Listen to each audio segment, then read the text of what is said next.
यीशु मसीह के नाम में एक बार फिर से आप लोगों को हमारा सलाम पहुँचे। आइए आज की इबादत को शुरू करते हैं। खुदावंद, हम आपका धन्यवाद करते हैं कि आपने बड़ी ही मेहरबानी करी और तरस खा के प्रभु आज भी हमें जीवित रख के इस समय तक पहुँचाया कि हम आपके लोगों के बीच में आपके वचन की सेवकाई कर सकें। आप ही मदद करना, रक्षा करना, अगुवाई करना। प्रभु यीशु अपने पवित्र आत्मा को अपने वायदा के मुताबिक हमारे साथ कीजिए ताकि वो हमारी मदद करे, हमें सिखाए, समझाए। पिताजी, आपका अनुग्रह चाहिए। खुदावंद यीशु मसीह के नाम से मांगते हैं, आमीन। निर्गमन की किताब और उसका 34वां अध्याय 29 आयत से लेके 35वीं आयत तक पढ़ेंगे। निर्गमन की किताब उसका 34 अध्याय उसकी 29 आयत से लेके और उसकी 35वीं आयत तक। यहाँ ये लिखा है, जब मूसा साक्षी की दोनों तख्तियां हाथ में लिए हुए सीने पर्वत से उतरा आता था, तब यहोवा के साथ बातें करने के कारण उसके चेहरे से किरणें निकल रही थीं। जब हारून और सब इस्राएलियों ने मूसा को देखा कि उसके चेहरे से किरणें निकलती हैं, तब वे उसके पास जाने से डर गए।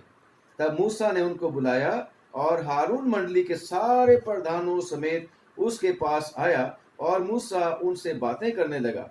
इसके बाद सब इस्राएली पास आए और जितनी आज्ञाएं यहोवा ने सीनै पर्वत पर उसके साथ बात करने के समय दी थी, वे सब उसने उन्हें बताई।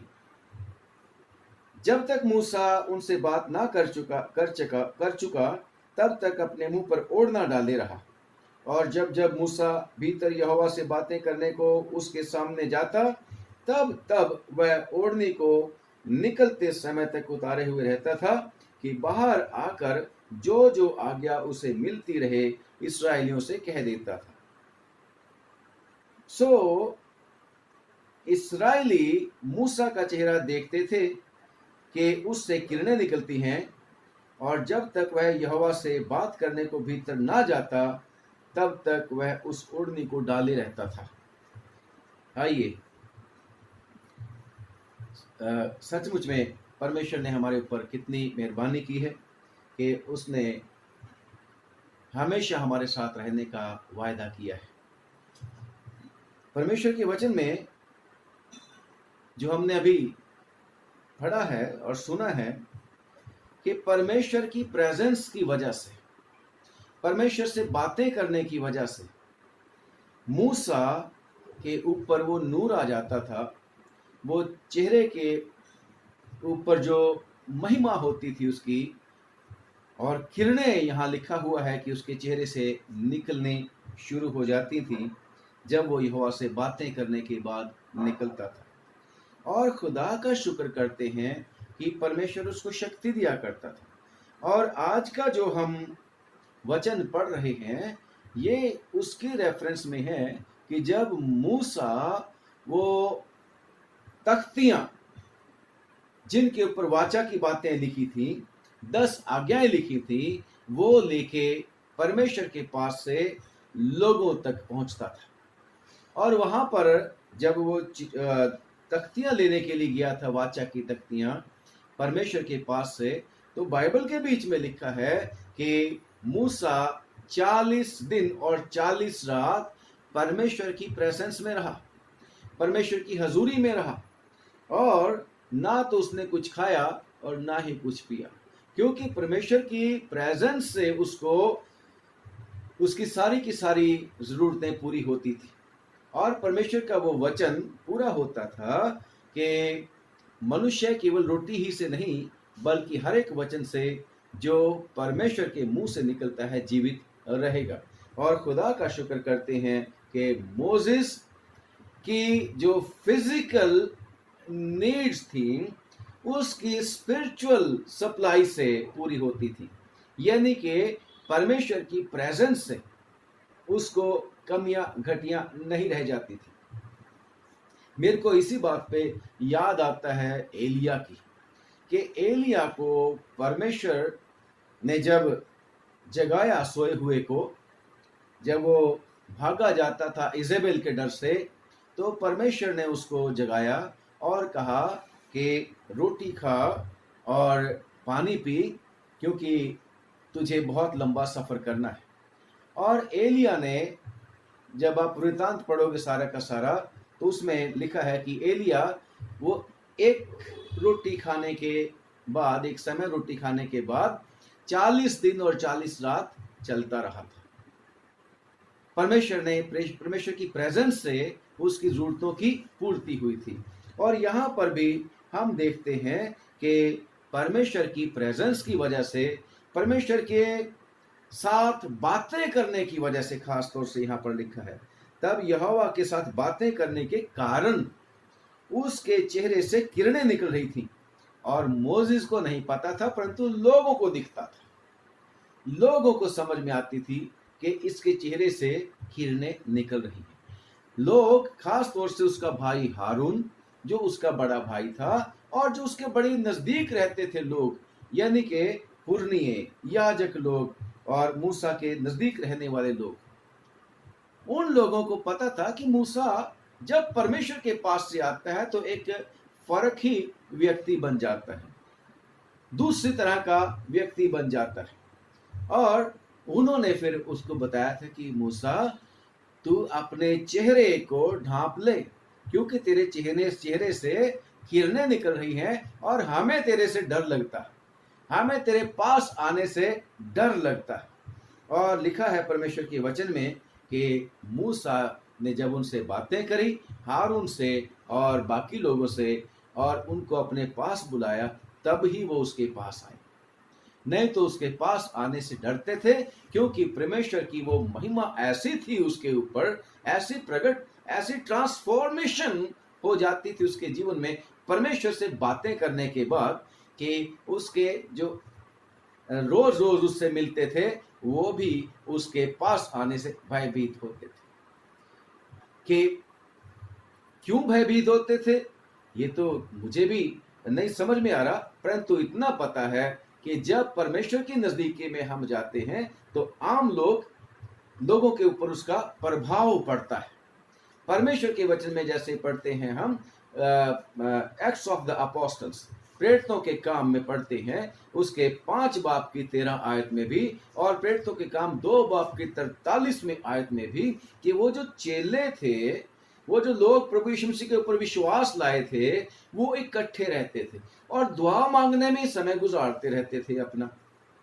और लिखा, घर घर रोटी तोड़ते थे और परमेश्वर की स्तुति और परमेश्वर की महिमा करते रहते थे। बाकी लोग जो थे उनके पास जाने से डरते थे, उनसे भयभीत होते थे, क्योंकि परमेश्वर शायद मनुष्यों के बीच में ऐसी ट्रांसफॉर्मेशन कर देता है उसके पास रहने की वजह से, कि परमेश्वर का जो अक्ष है, परमेश्वर की जो परमेश्वरता है या परमेश्वर की महिमा है, हम मनुष्यों में आ जाती है। और खुदा का शुक्र करते हैं कि सचमुच में हमारा परमेश्वर ऐसा परमेश्वर है जो हमें महिमामय बनाना चाहता है। परमेश्वर हमें सचमुच में उस महिमा में लेके जाना चाहता है जो मनुष्य देख नहीं पाते। अगर आप लोगों को याद हो कि जब वो 3 चेले प्रभु यीशु मसीह के साथ पहाड़ पे गए थे, तो वहां पर उन्होंने प्रभु यीशु मसीह की महिमा देखी, उन्होंने प्रभु यीशु मसीह की महिमा देखी, और प्रभु यीशु मसीह के वस्त्र भी ऐसे उजले हो गए थे और ऐसा उनको उन्होंने प्रकाश देखा था कि उनको समझ में नहीं आ रहा। तो वो कहते ऐसा हमने कभी देखा ही नहीं, ऐसा महिमा परमेश्वर की, जिसका वर्णन पतरस फिर अपनी चिट्ठी में भी करता है, 2 पतरस और उसके 1 अध्याय में कहता कि हमने परमेश्वर की महिमा को देखा, और उसको वर्णन वो नहीं कर पाते। सचमुच में हमारा परमेश्वर, उसकी महिमा का गुणानुवाद करना, चाहे हम कितना भी कोशिश करें, उसके स्टैंडर्ड के मुताबिक नहीं हो पाता। पर खुदा का शुक्र करते हैं कि हमारा परमेश्वर फिर भी, हम जैसे भी उसकी उपासना करते हैं, बेशक हमसे उम्मीद की जाती है कि हम अच्छे तरीके से और अच्छे तरीके से और अच्छे तरीके से परमेश्वर की उपासना करें, और ज्यादा और ज्यादा और ज्यादा उसकी नजदीकी में जाएं। परमेश्वर हमसे यही चाहता है, क्योंकि यीशु मसीह ने भी यही प्रार्थना करी है कि जो पिताजी, महिमा तेरी मेरे साथ जगत की उत्पत्ति से पहले थी, जो तूने मुझे दी है, मैं चाहता हूं इनको भी मिलनी चाहिए। आपकी और मेरे लिए प्रभु यीशु मसीह प्रार्थना करते हैं। और जब वो महिमा हमारे ऊपर आती है तो हमारे जीवन सचमुच में प्रभावशाली हो जाते हैं, हमारे जीवन सचमुच में ट्रांसफॉर्म हो जाते हैं, बदल जाते हैं। और खुदा का शुक्र करते हैं कि मूसा जो है ना सिर्फ लोगों को वो वचन लेके आया था खुदा के पास से, बल्कि उसने उन वचनों को लोगों तक पहुंचाया ताकि लोग उनको माने। बेशक उन्होंने पहले गलती कर दी थी, जब पहले तख्तियां लेके आया था मूसा परमेश्वर के पास से, और लोगों के पाप की वजह से उसने गुस्से में उन दोनों तख्तियों को तोड़ दिया था। लेकिन दूसरी बार फिर परमेश्वर ने, जो अनुग्रहकारी दयालु परमेश्वर है, तरस खाने वाला है, गलतियों को माफ करने वाला है, दुआओं को सुनकर उत्तर देने वाला है, फिर से उसने मूसा को 2 तख्तियां फिर से लिख के दी। और 2 तख्तियां यानी कि पुराना और नया नियम जो मेरे और आपके हाथ में आज है, मैं इसको इस तरीके से प्रेजेंट कर रहा हूँ, इस तरीके से आप लोगों के साथ समझने की कोशिश कर रहा हूँ। और खुदा का शुक्र करते हैं कि उसने वो वहां तक ही न रखे अपने पास कि मेरे पास है, नहीं, वो उनको पढ़ के सुनाता है, उन तक पहुंचाता है। परमेश्वर की मंशा ये है, परमेश्वर की इच्छा ये है। और खुदा का शुक्र करते हैं कि जब जब वो परमेश्वर के चरणों में जाता था और उससे बात करता था, तो जब वापिस आता था तो लोग उसके चेहरे को देखने से, निहारने से डरते थे। बेशक वो जो था नूर जो था घटता जाता था, जिसको कुरिन्थियों की चिट्ठी में भी हम लोग पढ़ते हैं। और खुदा का शुक्र करते हैं कि आज तो हमारा परमेश्वर हमेशा हमारे साथ रहता है, जिसने वायदा कर रखा है कि मैं हमेशा तुम्हारे साथ हूं। वो कहता है कि मैं तुम्हें कभी छोड़ूंगा नहीं, कभी त्यागूंगा नहीं। मूसा तो समय समय पर परमेश्वर के चरणों में जाया करता था, लेकिन आपके और मेरे पास तो हमेशा अपॉर्चुनिटी है, और हमेशा परमेश्वर हमारे साथ रहना चाहता है। और वो चाहता है कि हमारा जीवन भी ट्रांसफॉर्म हो जाए, इस दुनिया के, इस संसार के लोगों के सदृश ना हो, बल्कि इस संसार में से परमेश्वर ने मेरे को और आपको खरीद लिया, ले लिया, निकाल लिया है, तो हमारा जीवन यीशु मसीह की तरह का होना चाहिए। और क्योंकि अगर हम सचमुच में परमेश्वर की प्रेजेंस में रहते हैं, जैसे आजकल लॉकडाउन के समय में ज्यादातर मसीही लोग दुआ मांगने में, वचन पढ़ने में, परमेश्वर के गीत गाने में, परमेश्वर की महिमा करने में, उसकी बातें करने में, एक दूसरे के साथ उसका शुक्र करने में व्यतीत कर रहे हैं। यानी कि पहले से ज्यादा विश्वासी लोग, आजकल मसीही लोग खुदावन की हजूरी में काटते हैं, और जाहिर है कि उनके जीवन में ट्रांसफॉर्मेशन होनी है। क्योंकि परमेश्वर के वचन में लिखा है कि जितने भी लोग प्रभु के पास आते थे और उसके साथ उनका राफ्ता, यानी कि उसका परमेश्वर की प्रेजेंस उनके साथ होती थी, या उनसे बातचीत होती थी, या प्रभु के वचन को सुनते थे, तो उनका जीवन बदल जाता था, उनका जीवन चेंज हो जाता था, चाहे वो कैसे भी क्यों ना हो। पहले, उससे पहले जब हम परमेश्वर के वचन में हमने पढ़ा था, वो आदमी जिसमें लश्कर था, उसका पहला जीवन बड़ा अजीब था, लोगों को पसंद नहीं आता था, लोग उस आदमी को कंट्रोल नहीं कर सकते थे, बल्कि उस आदमी से दुखी रहते थे। परंतु जैसे ही वो प्रभु यीशु मसीह के संपर्क में आया, लिखा है कि उसका जीवन ट्रांसफॉर्म हो गया, उसका जीवन बदल गया। खुदा का शुक्र करते हैं कि उस समय भी मेरे को, अब मैं कहूं कि वो लोग उस आदमी को प्रभु यीशु मसीह की प्रेजेंस की वजह से जो उसके साथ थी, कि प्रभु ने उसको चंगा कर दिया था, लोग भयभीत हो गए थे। ये कैसे हो गया कि ये आदमी जो इतना वायलेंट हुआ करता था, आज तो बड़ा सचेत बैठा हुआ है, आज तो बड़ा अच्छा बन के बैठा हुआ। यस, और इससे लोगों को अचंभा हुआ था। खुदा का शुक्र करते हैं कि जब भी हम परमेश्वर के चरणों में आते हैं, परमेश्वर हमें ट्रांसफॉर्म करना चाहता है, बशर्ते कि हम परमेश्वर के वचनों को ध्यान पूर्वक पढ़ें और ध्यान पूर्वक सुने, और परमेश्वर से शक्ति मांगे कि हम परमेश्वर की आज्ञा को पूरा कर सकें, उसके हुक्मों को मान सकें। ठंडे नहीं होना है, गुनगुने नहीं होना है, बल्कि परमेश्वर के प्रेजेंस में रहें और परमेश्वर से लगातार प्रार्थना करते रहें। परमेश्वर के वचन में जब हम पढ़ते हैं चेलों के बारे में, चेले कौन थे? लिखा है बाइबल के बीच में ही कि ये तो अनपढ़ लोग थे। जब प्रेरितों के काम हम पढ़ते हैं तो वहां पर लिखा है, प्रेरितों के काम उसका 4 अध्याय उसकी 13वीं आयत, के लोगों ने, यानी कि शास्त्रियों और फरीसियों ने और दूसरे लोगों ने, जो अपने आप को बहुत ज्यादा एजुकेटेड समझते थे, और उन्होंने चेलों का हियाव देखा, उनकी हिम्मत देखी कि ये तो बड़े फर्क तरह के लोग हैं और प्रभु यीशु मसीह की बात कहने से रुकते ही नहीं हैं, क्योंकि प्रभु यीशु मसीह उनके अंदर रहता था, प्रभु यीशु मसीह उनके साथ होकर काम करता था।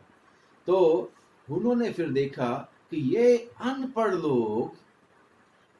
लोग, ये इनको ऐसी बुद्धि कैसे आ गई, कैसे इनको समझ आती है? तब उनको पता लगा कि ये तो वो जो मछुआरे हैं, ये प्रभु यीशु मसीह के साथ रहे हैं, उसकी प्रेजेंस में रहे हैं ये लोग, उसके साथ 3 साल के लगभग इन्होंने काटे हैं और उनका जीवन बदल गया है। और जिसकी वजह से ना सिर्फ उनका भय लोगों के ऊपर था, बल्कि उनके जीवन के द्वारा बहुत लोग आशीष पाते थे और उनके जीवन के द्वारा सचमुच में प्रभु को महिमा मिलती थी। खुदा का शुक्र करते हैं, आपको और मेरे को भी परमेश्वर ने ऐसा ही मौका दिया है कि हम ज्यादा ज्यादा अपने परमेश्वर के चरणों में रहें, अपने परमेश्वर की हजूरी में रहें, ताकि जब ये लॉकडाउन जो सुना है और बढ़ेगा, तो इसके बाद जब हम अपने कामों पे जाए, इसके बाद जब हम अपनी जो नॉर्मल लाइफ जिएंगे बाहर निकल के समाज में, तो हमारे जीवन से लोगों को प्रभावित होना चाहिए। लोग सचमुच में प्रभावित होके प्रभु यीशु मसीह की महिमा कर सकें। लोग हमारे परमेश्वर की, जिसने आसमान और जमीन को बनाया, सारी सृष्टि के मालिक की महिमा कर सकें, उसकी प्रशंसा कर सकें और हमारे जीवन से सचमुच में बहुत लोगों को आशीष मिलने चाहिए। बहुत लोग प्रभु यीशु मसीह के पास आए, क्योंकि प्रभु यीशु मसीह परमेश्वर के जो संपर्क में आते हैं, हम लोग, कोई भी लोग जो बाइबल जब पढ़ते हैं, परमेश्वर उनके जीवन को बदल देता था। पौल बना देता है साउल से, और कितने ही और भी इंसिडेंसेस हैं, आपको याद आ रहे होंगे कि परमेश्वर ने किस तरीके से, चाहे वो सामरी स्त्री थी, चाहे वो पापन स्त्री थी, पापिन स्त्री, जिसमें से 7 दुष्ट आत्माएं निकाली, परंतु यीशु के संपर्क में जब आए तो यीशु मसीह ने उनके जीवन को ही बदल दिया। खुदावन मेरे और आपके जीवन को भी हमेशा अपनी इच्छा के मुताबिक अपनी महिमा के लिए इस्तेमाल करे, बदले, और हमें तौफीक दे कि हम उसकी प्रेजेंस से बेनिफिटेड हो जाएं, हम उसकी प्रेजेंस से आशीष पाएं। जिस तरीके से मूसा की, जब वो परमेश्वर के प्रेजेंस में से लोगों के बीच में आता था तो लोगों को आशीष मिलती थी, वचन के द्वारा परमेश्वर की गाइडेंस मिलती थी उन लोगों को, और मूसा उन लोगों के लिए और भी ज्यादा दिलेरी के साथ परमेश्वर की सेवा उनके बीच में कर सकता था। ऐसे ही परमेश्वर हम लोगों को भी बहुत बहुत बरकत दे, बहुत आशीष दे, ताकि हम भी ज्यादा से ज्यादा परमेश्वर से प्रार्थना करें कि हमारे जीवन को परमेश्वर अपने योग्यता, अपने मुताबिक बना ले। और बेशक परमेश्वर के वचन में लिखा है कि हमारी योग्यता परमेश्वर की ओर से है। जो कुछ भी आज हम हैं वो उसकी वजह से है, अगर हम जीवित हैं उसकी मेहरबानी से है। और खुदा का शुक्र करते हैं कि वो हमारी मदद करेगा, उसने हमें कभी छोड़ना नहीं, उसने वायदा कर रखा है। और हम भी ताकत मांगे कि प्रभु हम तुझसे हमेशा लिपटे रहें, तुझ में बने रहें, और हमेशा तेरे कामों को पूरा करने के लिए तेरी अगुवाई मांगते रहें, और तुझ में हमेशा साथ रहें, और वही हमारी सब जरूरतों को भी पूरे करे। खुदावंद हम सब लोगों को बहुत बहुत बरकत दे, बहुत आशीष दे। दुआ मांगेंगे। खुदावंद हम आपका धन्यवाद करते हैं कि आपने बड़ी मेहरबानी करी, आज भी तेरे वचन को हम प्रभु जी, तेरे वचन की सेवकाई तेरे लोगों को पहुंचा सके। प्रभु तेरा धन्यवाद करते हैं, इस पर बहुत बरकत देना, आशीष देना और तौफीक देना प्रभु, के सचमुच में हम प्रभु इन दिनों में ज्यादा ज्यादा तेरी प्रेजेंस में रहें, ज्यादा प्रभु तेरे चरणों में रहें, ताकि तू खुदावन हमें हमारे जीवनों को प्रभु जी इस तरीके का बना दे जिसमें ना कोई ऐब हो, ना कोई झुर्री हो, ना कोई कलंक हो, और बल्कि हम यीशु के नाम में, जैसे तेरे वचन में लिखा है कि दुनिया में चमके हैं। हाँ प्रभु, तेरे द्वारा ये सब कुछ हो सकता है। हमारी सबकी मदद करना, तेरे प्यारे बेटे बेटियों को जो आज वीडियो सुन रहे हैं प्रभु, यीशु के नाम से प्रभु जी देख रहे हैं, यीशु के नाम से प्रभु इनको, इनके प्रियजनों को प्रभु अपने लहू में रखना, ऐसी दुआ है हमारी। जो कुछ भी इनका है उस सब पर आशीषों डेलना। अब हम प्रार्थना करते हैं कि इस लॉकडाउन में जो कमियां घटियां आ चुकी हैं प्रभु लोगों के जीवन में, उनको तू दूर करना। लोग जो बीमार हो चुके हैं उन्हें चंगा करना, और सब लोगों को बचा के रखना प्रभु जी। जो सेवा कर रहे हैं प्रभु, doctors, nurses, paramedical staff, police प्रशासन, सब लोग प्रभु जो भी फर्क तरीके से, चाहे वो जरूरत की चीजें लोगों तक पहुंचा रहे हैं प्रभु, उन सबको बरकत दे, आशीष दे। जो फैसले करते हैं भलाई के लिए लोगों के, उसमें भी तेरी मदद चाहिए प्रभु जी।